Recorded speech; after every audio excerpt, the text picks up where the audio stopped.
Jerry Apple back inside our New York City studio. Special coverage as we continue to follow the Mets working out at Citi Field on this day as they get ready for the NLDS. David Wright is at the podium. Let's listen in to the captain. Try and accomplish in these 4 days. Well, I think the biggest thing, at least for position players, I'm not sure about the pitchers, is to go through a routine like you're warming up for the game. Kind of do similar things that you would do on game day, and obviously, without the game. But I think from a mental standpoint, wake up, get to the ballpark about the same amount of time that you would, like today our workout was at 12. So try to get here roughly the same amount of time like it was BP, go through your normal routine. For me, obviously the program that I have to go through, the normal swings in the cage, the normal throwing progression, just treat it like you're preparing for the game and then minus the game. So I think, mentally you stay a little more sharp. Physically, you kind of go through a normal day. And, I think that from a position player standpoint, is the way to stay sharp.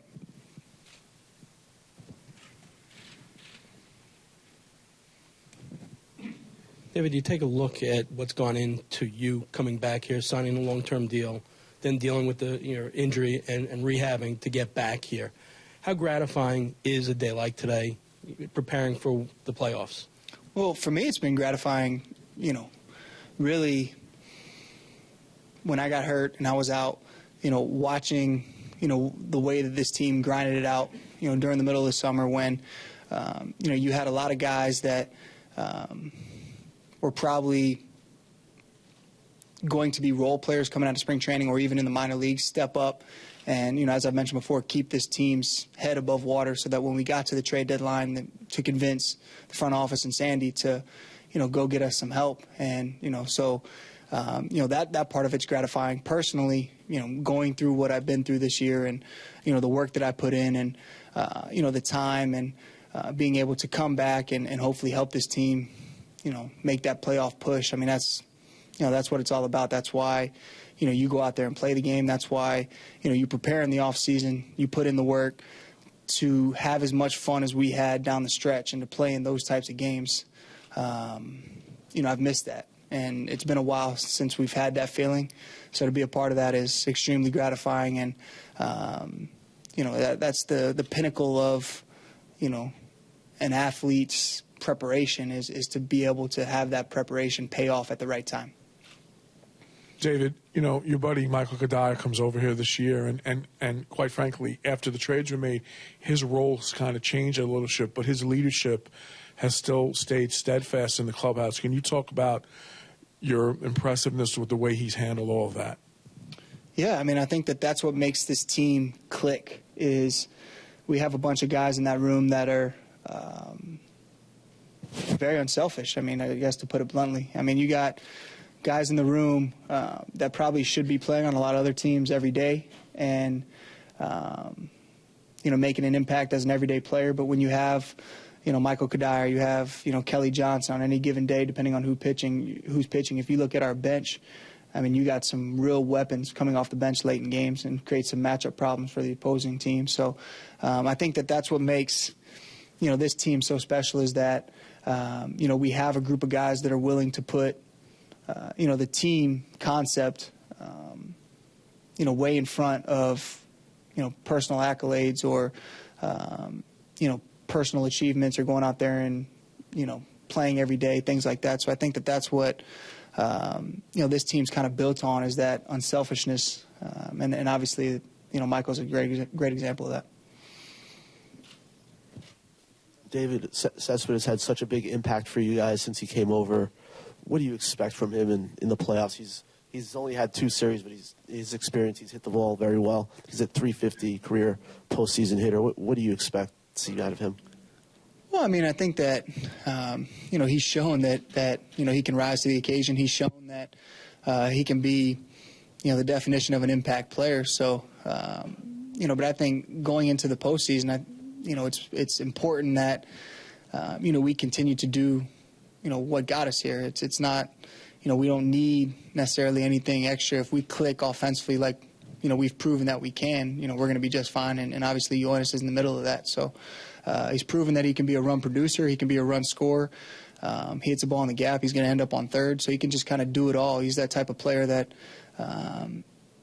can change the game and single-handedly kind of electrify the crowd and get that momentum back on your side. Hey, David, as the captain, what's your level of either concern or disappointment that Matt Harvey wasn't here today for a mandatory workout? You have to ask Matt. I mean, it's, I'm concerned about the guys that are here. And, the guys that are here, we had a great workout. So you'll have to talk to Matt about that. But, we're rolling. We're clicking. We had guys came in today, took care of business, did what they need to do to prepare for Friday, and I'm happy with that. So I thought it was a good workout. So you can only worry about what you can control, and we had everybody else here, and like I said, I thought everything went great. David, two-part questions. Did you watch a lot of postseason baseball in the previous few years? A little bit. I wouldn't say, a lot, but I would say, a good amount. And do you think you'll take a moment before the game on Friday to just sort of look around and appreciate it more that you're back in the thick of it? Yeah. I think that it's only natural, and I've talked to, guys that have played in the postseason regularly and guys that, I remember talking to Carlos Delgado in 2006 when he had never played in the postseason. And, it feels like the emotion side of it is the same, for both sides of that, where, you have a few sleepless nights, you have, some butterflies and some anxiousness. But I think once you get in that first inning and once,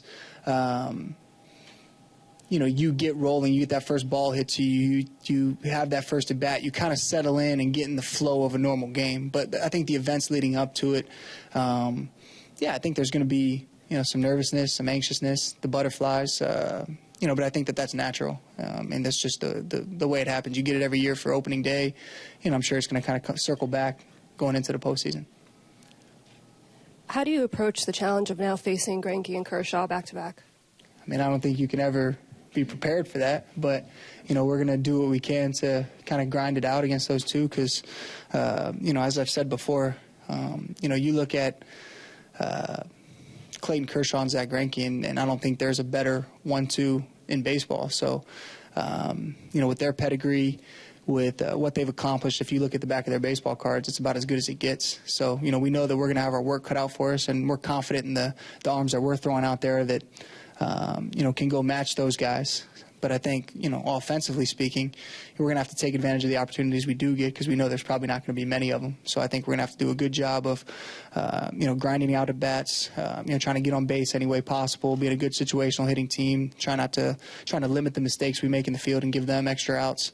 Just the little small things because, runs are going to be at a premium. So we're going to have to be on the positive side of those mistakes.